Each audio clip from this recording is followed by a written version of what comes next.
I'm a divorce attorney. I've been practicing for over 20 years. I began in Los Angeles, but I've owned my firm in Nevada since 2001. My firm has a particular subspecialty, men's rights. My 9 female employees and I specifically represent men in divorce and custody battles. In my practice, we've represented over 2,000 men, 650 of whom are fathers. My expertise not only comes from my career, but just as much from my personal life. I'm a mother. My children are 23, 15, 12, and barely 3.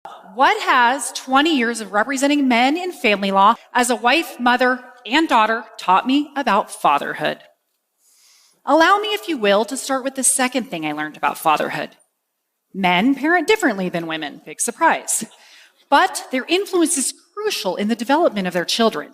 When getting my father clients ready for court, I prepare them for this kind of interrogation. Who's your children's doctor or dentist? What's the name of your school principal or even their teacher? What grades did they get on their last report card? 9 times out of 10, they miss the majority of these questions. Seriously, does this mean they don't care or love their children as much? I bet it makes you wonder. But please hold your judgment. Here are the questions that my father clients can easily answer. If your son could be a superhero, what would his power be? What kind of monsters do your kids fear? How high does your daughter feel comfortable flying in a swing? What makes your son feel defeated? Yet, in my experience cross-examining hundreds of mothers in family court, these are the harder questions for them. Most of us know motherhood brings with it a sixth sense and an unspoken bond to our children. But what about fathers? Even fathers feel insecure about this reality. After representing 650 fathers, I can count on one hand those that felt secure in their instinctive role and significance to their children. What's interesting is my anecdotal legal experience suggests otherwise. In 20 years of practice, I've had over 100 men take a paternity test. Do you know how many were wrong in predicting their biological relation to the child? 2. This shocked me and taught me my third lesson. Fathers, too, have a genetic bond and instinct about their children from infancy. Think about your childhood. Picture your father. Now, go back in your memories and erase your father from every scene. This is what the other 40% of people's childhoods look like. Nearly 2 of every 5 children in America are growing up without their fathers, or 17 million, according to the 2016 census. Other sources estimate as many as 30 million. In 2011, I joined the board for a local charity called Nevada Youth Empowerment Project, or NYEP. NYEP is a housing program for homeless girls, ages 18 to 24. As board president of this small charity, I've been closely involved and gotten to know the girls and their tragic stories over the years. Hundreds of otherwise homeless girls have come through our program. Their backgrounds and what they have endured would haunt you. Do you know the one thing all of these girls have in common? They all come from fatherless homes. Sadly, these girls aren't the exception. They're the rule. My fourth lesson about fatherhood came from the data.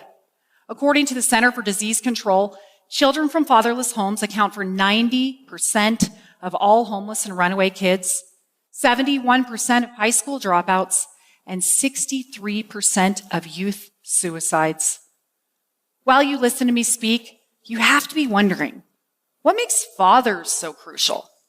Honestly, the answer is complex and better explored by psychologists.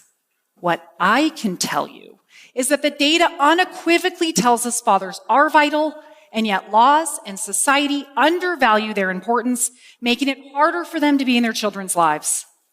Even fathers underrate their own value. I know this data upsets a lot of mothers, me included. But advocating for fathers isn't about diminishing mothers. While children deserve both parents whenever possible, this crisis is specific to fathers. The occurrence of fatherlessness is epidemic. The effects are catastrophic, and the causes are male gender specific. Nearly 30 years ago, leading child psychologist Michael Lamb reminded us, fathers are the forgotten contributors to child development. Yet, researchers have found that children with involved fathers have stronger cognitive and motor skills, elevated physical and mental health, become better problem solvers, and are more confident, curious, and empathetic. Sadly, we've had this data for 30 years, and fatherlessness has only continued to rise during this time. The main contributors to fatherlessness are divorce and out-of-wedlock births.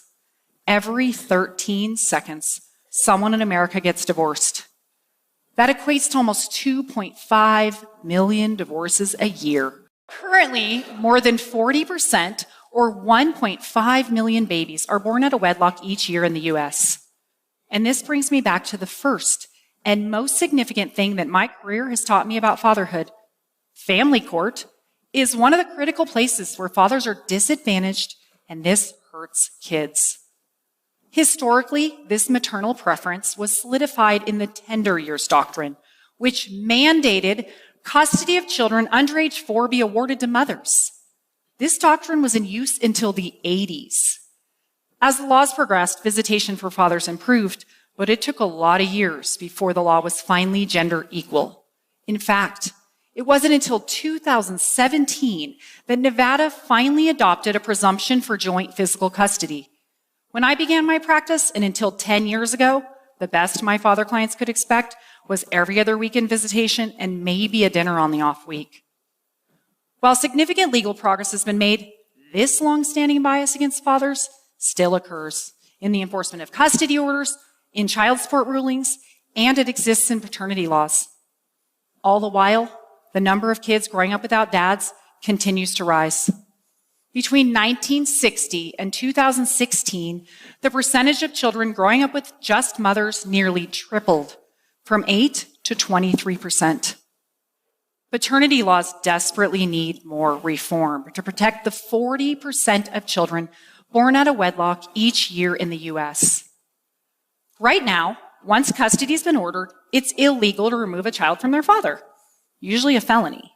But it's perfectly legal in all 50 states for a woman to conceal her pregnancy, leave the father's name off the birth certificate, and never tell him he has a child, ever.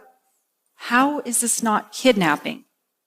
Just as horrible, a woman can knowingly list the wrong father on a child's birth certificate, deceive him, and a short while later, in many states, the wrong man becomes that child's legal father forever. He's obligated to a child that isn't his, and that child just lost their real father. This is a betrayal of the worst kind. And the law not only allows it, it creates the opportunity. This is what we know. Every bit of data we have tells us children need their fathers. The law, its application, and society at large disfavor fathers. The law is improving, but the statistics are not. So, what can you do? We are the change makers, all of us. If you're a father, make the effort. Do everything you can to be in your children's daily lives. If you're a mother, encourage and facilitate the relationship between your children and their father instead of trying to interfere or control it. If you're a child, spend time with your dad. Ask him to do something. Seek his advice and guidance. If you're an employer, grant the fathers you employ the ability to be at their children's events, to help in their schools, to take sick days to care for their kids. If you work in the legal field, help us continue to progress, change the laws, and ensure that they're enforced to protect fathers and their children. The importance of this pursuit cannot be overstated. The fate of nearly half of America's children depends on it. I'd like to close by asking all of you to do one final thing. Please stand if you are able, or raise your hand. If you grew up without a father, if you raised or raising a child without a father, or if you were a father who's been separated from your child. Now, look around. The people really affected by fatherlessness. Really, look. Now let me tell you who can't stand. the 1,000 fatherless children who were murdered last year, the 3,000 fatherless children who died from drugs, the 3,200 fatherless children who committed suicide last year, and the 14,000 fatherless children who were incarcerated. Everyone, please stand for them and do everything you can to help the remaining 17 million fatherless children avoid these fates. Thank you.